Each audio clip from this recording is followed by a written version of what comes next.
আমাদের মাহমুদ আলী চেয়ারম্যান সাহেব ওনার স্মরণে আয়োজিত গোলাবাজারের যারা যুক্তরাজ্য প্রবাসী তারা আয়োজন করেছেন। আমি আয়োজকদেরকে ধন্যবাদ জানাই।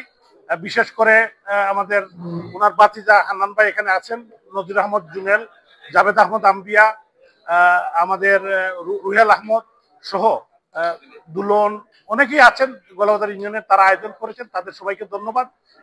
বিশেষ করে জনাব মাহমুদ আলী চেয়ারম্যান সাহেব অত্যন্ত একজন সাহসী মেধাবী মানুষ ছিলেন, সামাজিক ব্যক্তিত্ব ছিলেন, মানুষের সাথে ওনার একটা আত্মার সম্পর্ক ছিল। গোলাবাজার ইউনিয়নের উনি 3বারের চেয়ারম্যান ছিলেন, ভাইস চেয়ারম্যান ছিলেন, কিন্তু উনি কিন্তু এই আমাদের যে অঞ্চল বালাগঞ্জ বা এখন উসমানীনগর এবং সিলেটের মানুষের কাছে একজন পরিচিত মুখ ছিলেন। ওনার সারা জীবনই ওনার পরিবার এবং উনি মানবতার কল্যাণে কাজ করে যাচ্ছেন। ওনার ছোট ছেলে হামিদ বর্তমান জেলা পরিষদের সদস্য হয়েছিলেন নির্বাচিত, এবং এই পরিবার সবসময় মানুষের সাথে সম্পর্ক ছিল, এবং আমরা আশা করি আল্লাহ তাআলা উনাকে জান্নাতের শ্রেষ্ঠতম স্থানে প্রেরণ করবেন। ওনার স্ত্রীও পরপারে চলে গিয়েছেন, ওনাদের দুজনের জন্য আমরা দোয়া করি, এবং আজকে যারা আয়োজক তাদেরকে আমি আবারও ধন্যবাদ জানাই। আসসালামু আলাইকুম।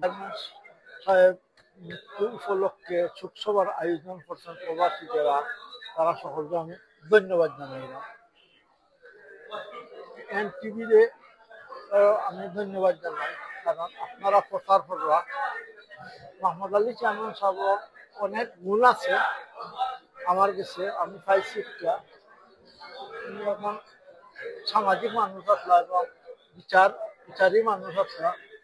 উনি যেখানে বিচারও গেছে উনিখানে বিচার শেষ করিয়ে আইসি, উনি গুণটা ওনার আছে। আমরা দোয়া করতাম সকলে আল্লাহ রব্বুল আলামিন বেশ নসিব করবেন। কিছু হওয়ার নাই।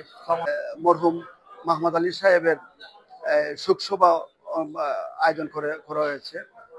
এই আয়োজনে আজকে এখানে যারা উপস্থিত হয়েছেন গোলাবাজার, উসমানীনগরের, বালাগঞ্জের নেতৃবৃন্দরা সবার প্রতি আমরা কৃতজ্ঞতা প্রকাশ করি, এবং আপনার মাধ্যমে ভিউয়ার্স যারা আছে তাদের প্রতি আমাদের অনুরোধ রইল যে মরহুম মাহমুদ আলী সাহেব এবং আমাদের গোলাবাজার ইউনিয়নের সাবেক চেয়ারম্যান ফৌজর মিয়া সাহেব সহ যারা মৃত্যুবরণ করেছে তাদের আল্লাহ বেস্ট নসিব দান করতা, এবং যারা জীবিত আছেন তাদের দীর্ঘ হায়াত দান করার জন্য সকলের প্রতি অনুরোধ রইল যে সবাই দোয়া করার জন্য।